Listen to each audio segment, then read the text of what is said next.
நாங்களாவது உன்னை பார்த்துப்போம், உனக்கு இப்ப பார்வை இல்லை இல்லையா, எங்க போயிட்டு நீ என்ன பண்ணுவ, அதனால நீ போகாத, எங்களோடவே இருந்துரு அப்படின்னு அவரு சொல்றாரு.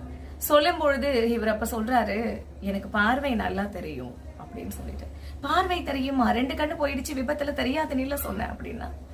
அப்ப அவர் சொல்றாரா, என்னோட மனைவிக்கு அந்த அவங்களுக்கு அந்த நோய் வந்துச்சு இல்லையா, அவங்களுடைய அழகு குறைஞ்சிட்டே வருது. நான் எவ்வளவோ வைத்தியர்கள்ட்ட போய் கேட்டு பார்த்தேன், நான் ட்ரீட்மெண்ட் எடுத்து பார்த்தேன், அதுக்கு தீர்வே கிடையாது, சரியாக்க முடியாது அப்படின்னு சொல்லிட்டாங்க.